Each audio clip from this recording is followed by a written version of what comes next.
देश के 25 से ज्यादा शहरों में मेट्रो चलने लगी। आज भारत मेट्रो के मामले में दुनिया का तीसरा बड़ा नेटवर्क बन चुका है। दोस्तों, इंडिया के पास अब दुनिया का 3rd लार्जेस्ट मेट्रो नेटवर्क है। लेकिन शॉकिंग बात यह है कि जितनी फास्ट मेट्रो ग्रो हो रही है, उतनी ही फास्ट ये मेट्रो फाइनेंशियली फेल भी हो रही है। India has poured substantial funds into metro rail projects. Despite these investments, many metros are operating at a loss. Metro में सफर करने वाले लोगों की घटती तादाद के कारण मेट्रो पर होने वाले खर्च और राजस्व के बीच एक बड़ा अंतर बना हुआ है। पर अब मेट्रो को एक नई चुनौती का सामना करना पड़ेगा। Just look at this. Delhi metro India का सबसे बड़ा and one of the oldest metro network है, जो करीब 23 ईयर्स से चल रहा है। लेकिन फिर भी 2024 में दिल्ली मेट्रो ने 5,104 करोड़ का लॉस उठाया। उसी तरह बैंगलोर मेट्रो ने 2024 में 350 करोड़ का लॉस उठाया। हैदराबाद मेट्रो ने 555 करोड़ का लॉस उठाया।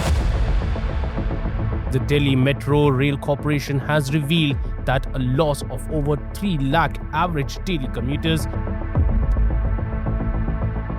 घाटे की पटरी पर दौड़ती जयपुर मेट्रो का जनता को कोई खासा लाभ नहीं मिला। ऐसे में ये मेट्रो ना तो पब्लिक के लिए फायदे का सौदा साबित हुई और ना ही सरकार के लिए। भोपाल मेट्रो रोज के करीब 7.5 लाख रुपए से भी ज्यादा के नुकसान पर चलाई जा रही है। ऑन दी अदर हैंड, अगर आप दूसरे कंट्रीज को देखो तो टोक्यो मेट्रो ने पिछले साल लगभग 3,000 करोड़ का प्रॉफिट कमाया। हांगकांग ने लगभग 18,000 करोड़ का प्रॉफिट कमाया और सिंगापुर ने 50 करोड़ रुपए कमाए। Japan's train system, ranked by Statista, is the most efficient in the world. One of the transit systems that's the most interesting and impressive in the world is in Hong Kong, with its famously excellent MTR. Singapore, it's widely accepted as one of the best transit systems in the world. यही नहीं, if you look at the total number of passengers, 2024 में रोज लगभग 66 lakh passengers Seoul की metro में बैठे। London underground में रोज 40 लाख लोग बैठे और टोक्यो मेट्रो में रोज 68 लाख पैसेंजर्स बैठे। और हमारे यहाँ दिल्ली मेट्रो में रोज लगभग 65 लाख पैसेंजर्स बैठते हैं। बैंगलोर में सिर्फ 10 लाख बैठते हैं। मुंबई मेट्रो में सिर्फ 8.5 लाख बैठते हैं। जयपुर और भोपाल में सिर्फ 50,000 और 1,290 पैसेंजर्स बैठते हैं। और हैरानी की बात यह है कि सरकार के प्रोजेक्शंस के मुताबिक दिल्ली मेट्रो सिर्फ 47% ऑक्यूपेंसी पर है, जयपुर 23% पर है, हैदराबाद 40% पर है और मुंबई 34% पर है। Now, even though some lines are yet to be completed, जो लाइंस completed हैं, उनमें भी किसी भी शहर ने अपना प्रोजेक्शन अचीव नहीं किया है, जिसकी वजह से हर साल भारत के सारे मेट्रो नेटवर्क्स 1,000 करोड़ रुपए से भी ज्यादा लॉस करते हैं। लेकिन अगर आप इंडियन मेट्रोस को इन जनरल देखो तो we don't see a big problem. They are clean, tickets are at best 80 rupees in cost and metros also run on time। तो सवाल ये है कि जब इतना बढ़िया इंफ्रास्ट्रक्चर हमने बना लिया है तो लोग इसे इस्तेमाल क्यों नहीं कर रहे? जब बाकी देशों में मेट्रोस हजारों करोड़ रुपए कमाते हैं तो हमारे मेट्रोस इतने भारी लॉस में क्यों है? और जापान और साउथ कोरिया से भारत को क्या सीखना चाहिए? दोस्तों, ये चैनल ज़ेरोदा और थिंक स्कूल का एक जॉइंट इनिशिएटिव है जिसके माध्यम से हम भारत को वर्ल्ड क्लास बिजनेस एजुकेशन देना चाहते हैं। तो अगर आप भी बिजनेस सीखना चाहते हो तो प्लीज़ इस चैनल को सब्सक्राइब करो। आपके लिए तो ये फ्री है, लेकिन हमारे लिए ये बहुत बहुत ज़रूरी है। दोस्तों, पहले तो हमें यह समझना होगा कि मेट्रोस का काम प्रॉफिट कमाना नहीं बल्कि सिटी के इंफ्रास्ट्रक्चर को सुधारना है। क्योंकि जब मेट्रो बनती है तो आसपास के रियल एस्टेट प्राइसेस अप्रिशिएट होते हैं और इवेंचुअली गवर्नमेंट स्टैम्प ड्यूटी से भी बहुत पैसा कमा लेती है। और मेट्रोस के बनने के बाद जब लोग कम्यूट करते हैं तो रिमोट रीजन्स में भी अफोर्डेबल हाउसिंग बनने लगते हैं, सिटीजन्स को राहत मिलती है, ट्रैफिक कम होता है, पोल्यूशन कम होता है और ओवरऑल सिटी के डेवलपमेंट का स्कोप बढ़ जाता है। But as much as metros are just considered to be development assets and not profit making assets, इनके डेवलपमेंट में कुछ ऐसे पिटफॉल्स हैं जिनको या तो गवर्नमेंट ने अनदेखा कर दिया है या रेड टेपिज्म की वजह से छोड़ रखा है। और इन पिटफॉल्स की वजह से मेट्रोस को बहुत नुकसान होता है। तो चलिए समझते हैं इन पिटफॉल्स और सॉल्यूशंस को। दोस्तों पहला पिटफॉल है DPR। जब भी कोई शहर मेट्रो का सपना देखता है तो शुरुआत होती है एक डिटेल्ड प्रोजेक्ट रिपोर्ट यानी DPR से। सरकार बड़े बड़े और महंगे कंसल्टेंट्स को हायर करती है जिनका काम होता है ग्राउंड जीरो पर जाना, लोगों का ट्रैवल पैटर्न समझना और एक एस्टिमेट करना कि मेट्रो आने के बाद कितने लोग अपना ऑटो, बाइक और बस छोड़कर मेट्रो में बैठेंगे। फिर इस एस्टिमेट को आगे के 30 सालों के लिए प्रोजेक्ट किया जाता है। इसे कहते हैं प्रोजेक्टेड राइडरशिप। और ये एक ऐसा नंबर है जो कि बहुत ज़्यादा इंपॉर्टेंट है क्योंकि ये नंबर से डिसाइड होता है कि बैंक कितना लोन देगा, रीपेमेंट कैसे होगी और सेंट्रल गवर्नमेंट से प्रोजेक्ट पास होगा या नहीं। तो सब कुछ मोस्टली सिर्फ इस एक नंबर पर टिका होता है और यहीं से शुरू होती है प्रॉब्लम, क्योंकि ये नंबर जितना बड़ा हो उतना ही इस पूरे चेन में बैठे हर एक एंटिटी को फायदा होता है। जैसे स्टेट गवर्नमेंट को इन्फ्लेटेड नंबर्स चाहिए क्योंकि नंबर्स अच्छे दिखेंगे तभी जाकर सेंटर से करोड़ों रुपए का अप्रूवल मिलेगा। कंसल्टेंट्स को इन्फ्लेटेड नंबर्स चाहिए क्योंकि अगर उन्होंने ग्राउंड रियलिटी दिखा दी तो उनका क्लाइंट यानी सरकार नाराज हो जाएगी और अगला टेंडर किसी और को मिल जाएगा। और नेताओं को इन्फ्लेटेड नंबर्स ऑब्वियसली इसलिए चाहिए क्योंकि मेट्रो के अनाउंसमेंट से बहुत सारा वोट मिलता है। तो इस सिस्टम में ही ग्राउंड रियलिटी को इग्नोर करने का इंसेंटिव मिलता है। तो सब मिलकर पेपर पर एक विजन क्रिएट करते हैं जिससे प्रोजेक्ट अप्रूव होके मेट्रो बनना शुरू हो जाता है। और फिर जब इसकी हकीकत सामने आती है तब तक बहुत देर हो चुकी होती है। इनफैक्ट अगर आप इस ग्राफ को देखोगे तो आज काफी कम मेट्रोज हैं जहां एक्चुअल राइडरशिप प्रोजेक्शन से मैच करती है। अब यहाँ पर लोग बोलेंगे कि भाई कंपनीज के भी तो प्रोजेक्शंस गलत निकलते हैं, तो जब कॉर्पोरेट्स के एस्टिमेट्स चूक सकते हैं तो सरकार के क्यों नहीं चूक सकते? Well that is correct, but दोस्तों ये चूक जो है ना ये 10% की हो सकती है, 20% की हो सकती है, लेकिन 50 से 90% की नहीं हो सकती। And that is what is happening with the metros and that is not a joke because thousands of crores of tax payers money is being invested into these projects. और अगर आपका मार्जिन ऑफ एरर 50 to 90% है तो उसको estimate नहीं, उसको guess work बोलते हैं। अब प्रोजेक्शन छोड़ो, सबसे बड़ा सवाल यह है कि 140 करोड़ के देश में मेट्रोस में जब AC कोचेज हैं, क्लीन कंपार्टमेंट्स हैं और इतनी पंक्चुअलिटी के साथ मेट्रो को चलाया जाता है और इसमें फ्रीक्वेंसी की सुविधा भी है, तब भी लोग मेट्रो यूज क्यों नहीं कर रहे? दोस्तों इसका एक रीजन है लास्ट माइल कनेक्टिविटी, जिससे जो लोग मेट्रो अफोर्ड कर पाते हैं उनके लिए भी मेट्रो टाइम वेस्ट बन जाता है। So let's understand this better. दोस्तों लास्ट माइल कनेक्टिविटी सुनने में थोड़ा टेक्निकल लगता है बट इसका मतलब बहुत ही सिंपल है। आपके घर से मेट्रो स्टेशन तक का जो सफर होता है उसको कहते हैं लास्ट माइल कनेक्टिविटी। मान लीजिए आपका घर किसी सबर्ब में है और स्टेशन वहां से कुछ 3 किलोमीटर दूर है। अब पैसेंजर वो AC वाली मेट्रो बोर्ड करेगा या नहीं, ये इस बात पर डिपेंड नहीं करेगा कि मेट्रो कितनी फास्ट है, ये इस बात पे तय होगा कि वो 3 किलोमीटर का जो रास्ता है वो रास्ता कितना ईजी टू ट्रैवल है। इनफैक्ट WRI इंडिया ने दिल्ली, बैंगलोर और नागपुर में 7,200 लोगों पर एक इन डेप्थ सर्वे किया और उनकी फाइंडिंग से ये पता चला कि एक आम हिंदुस्तानी अपनी पूरी जर्नी में घर से स्टेशन और स्टेशन से ऑफिस तक ज्यादा से ज्यादा 20 मिनट खर्चा करने को तैयार होता है।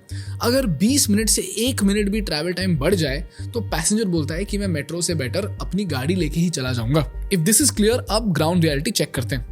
दोस्तों हमारे हजारों करोड़ के मेट्रो स्टेशन के ठीक बाहर जनता को क्या मिलता है? ऑटो वाले जो ऐसी मनमानी दिखाते हैं और ऐसा फ्लैट रेट मांगते हैं कि कभी कभी ऑटो का किराया मेट्रो के टिकट से भी महंगा पड़ जाता है।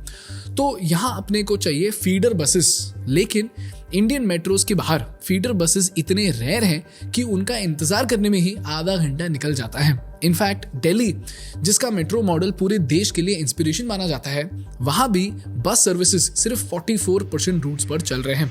क्यों?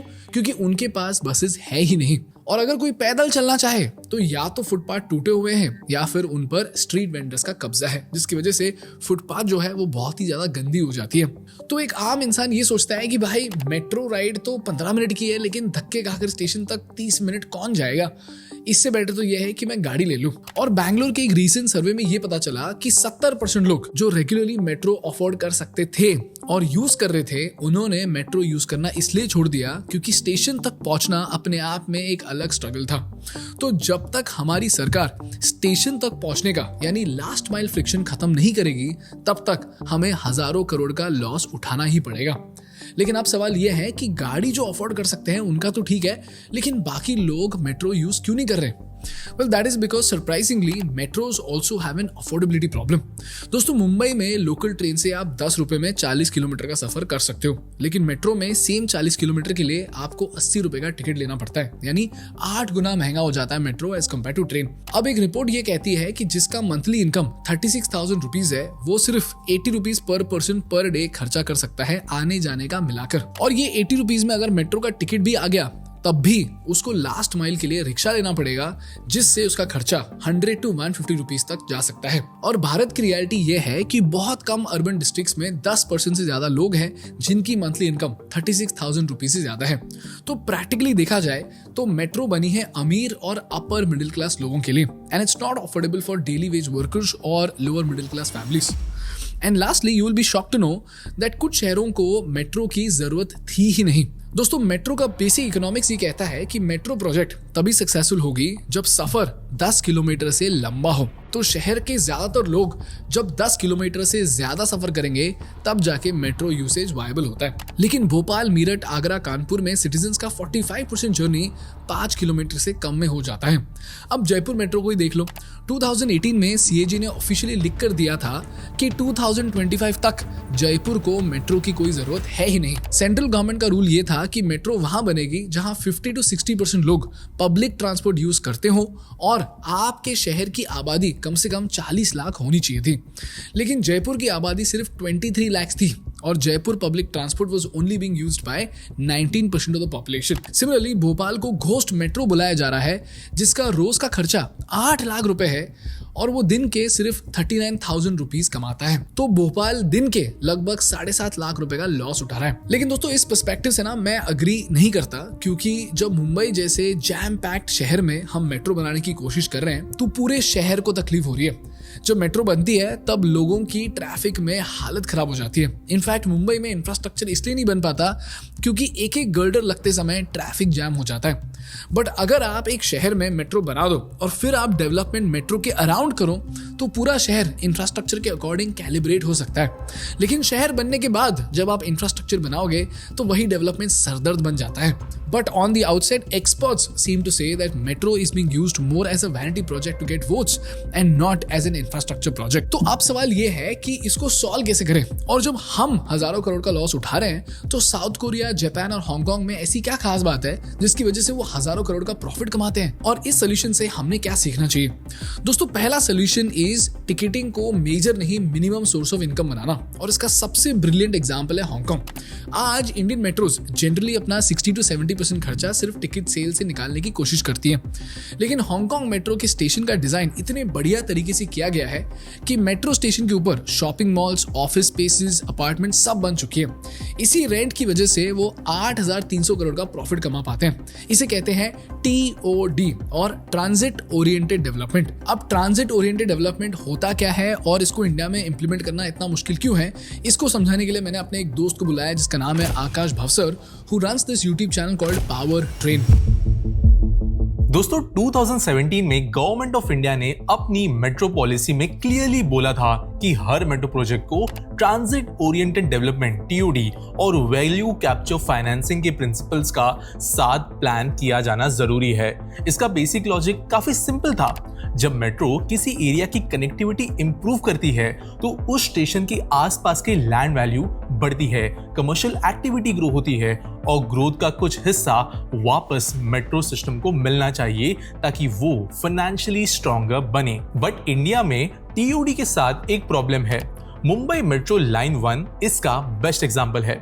जब लाइन 1 डेवलप हो रही थी तब अंधेरी, मरोल, साकिनाका और नियर बाय बिजनेस डिस्ट्रिक्ट्स में ऑफिस डेवलपमेंट काफी एग्रेसिवली बढ़ना शुरू हुआ। मेट्रो कनेक्टिविटी ने इन एरियाज के बिजनेसेस के लिए काफी अट्रैक्टिव प्लेसेस से बना दिया। रिजल्ट ये हुआ, यहाँ लार्ज स्केल ऑफिस सप्लाई आया, डिमांड मिली, अब्जॉर्प्शन हुआ और पूरा माइक्रो मार्केट कमर्शियली एक्टिव होकर अपग्रेड हो गया।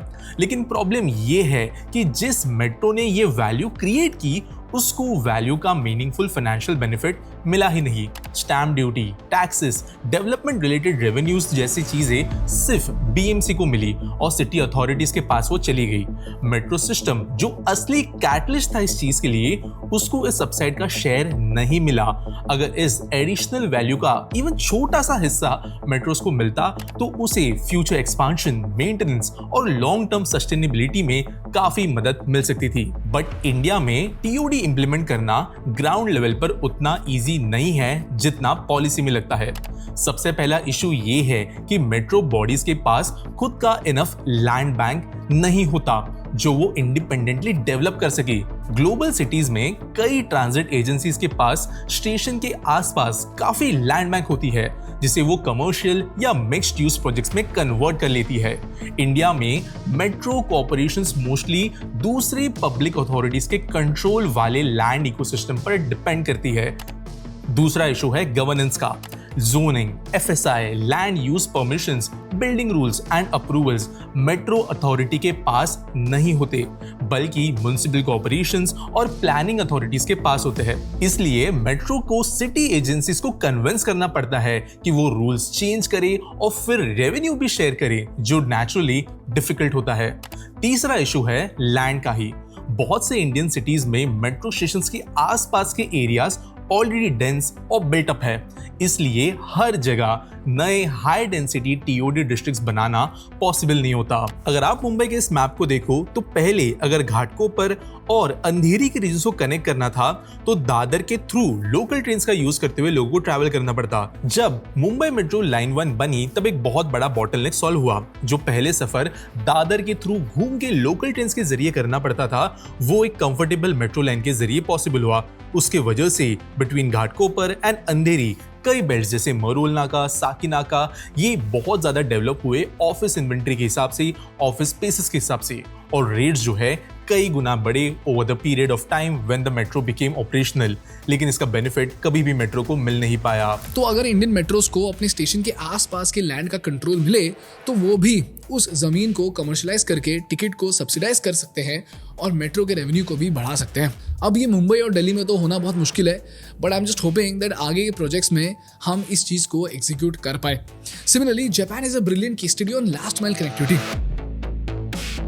These high-rise buildings connect directly to the station and have numerous commercial facilities.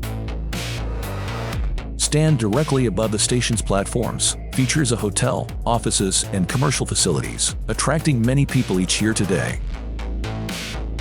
दोस्तों टोक्यो के स्टेशंस ना हाई डेंसिटी वॉकेबल हब्स हैं जहां लोग शॉपिंग, स्कूलिंग सब कुछ स्टेशन के 5 से 10 मिनट के रेडियस में कर सकते हैं। इससे मेट्रो आपका डिफॉल्ट चॉइस बन जाता है। And by the way Tokyo में रास्ते भी इतने बढ़िया है कि आप 3 से 4 किलोमीटर आराम से चल सकते हो। सिमिलरली सिंगापुर ने बनाया है लैंड ट्रांसपोर्ट मास्टर प्लान 2040 जिसका क्लियर टारगेट है 20 minute towns and 45 minute city.